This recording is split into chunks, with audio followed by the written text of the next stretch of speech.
So fresh off her stint as Secretary of State, Hillary Clinton has finally revealed her next career move. She's hitting the speaking circuit. Clinton's expected to be one of the most sought after in the highly lucrative field. Her husband, former President Bill Clinton, racked up some $89 million in speaking fees since leaving office. So certainly details on her asking price per speech are a little sketchy. Most expect it to be somewhere in the six-figure range, maybe $200,000 for domestics, up to $750 internationally. Yeah, not too bad. So let's bring our panel back into this. Well, while Hillary Clinton hasn't told CNN she's not interested in running for office, we'll be completely candid about that. The speaking circuit is obviously going to keep her in the spotlight. Is it a way, you think, to give her some wiggle room should she want to run for president? David Sirota, you first.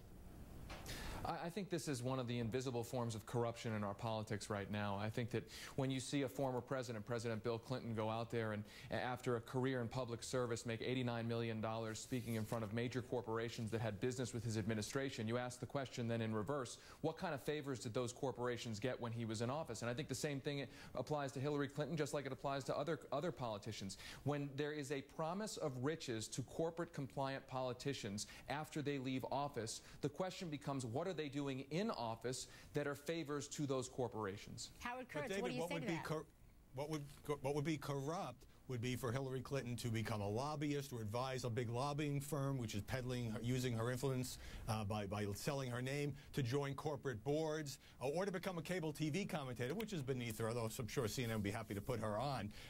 She doesn't get $200,000 a speech unless people want to see her and are willing to pay for it. At least it's an honest form of labor. Okay, and let me ask you right, this. But let me make the point very quickly. Let me make the point that if you're promised money, if there's an implied promise of making hundrds of thousands of dollars from corporations after you leave office, such a promise. Well, we're going to find out. There's absolutely an implied promise. Just look at her husband. There is an implied promise to all politicians that when they get out of office, if they play the game correctly, they'll make hundreds of thousands of dollars from the companies that they are supposed to be overseeing while in office. Okay, but let me ask you this, and Lauren, I want to bring you into this. What do you think people are going to want to hear from her? Her experience as a Secretary of State? Or First Lady? Of course, of course.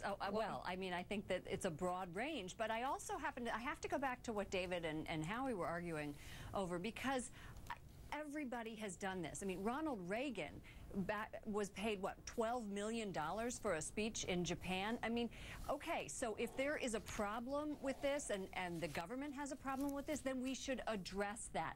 But at this point, to say Hillary shouldn't be allowed to do it because it's wrong, even though everybody else Well, who's saying she shouldn't be allowed to do it? All right, no one's saying she shouldn't be allowed to do it. Well, listen, guys, we have to bring one more thing into here. Yeah, let me get in here for a moment, too, though, can I? Yeah, but just hold on a second, if you would, please, Alona, because Michelle Obama is making some news today. And I know it's kind of on a lighter subject, but everybody's talking about her new bangs. And she says this is actually the result of a midlife crisis. Her bangs. Here she is explaining it on Rachel Ray. This is my midlife crisis, the bangs. I couldn't get a sports car. They won't let me bungee jump, so instead I cut my bangs. So you went for the bangs. You're still in charge. You're the boss of your hair. I can do this. This is all mine. So, Alona, what do you say to that? When I mean, she's clearly talking about the scrutiny she is under as First Lady, which Hillary Clinton can speak to.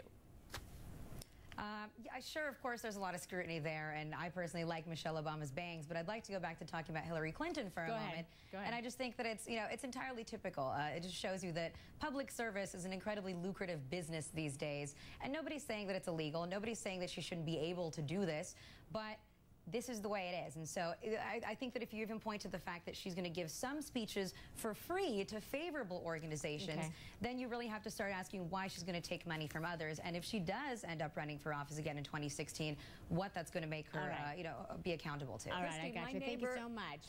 We're going to move on here to the next topic.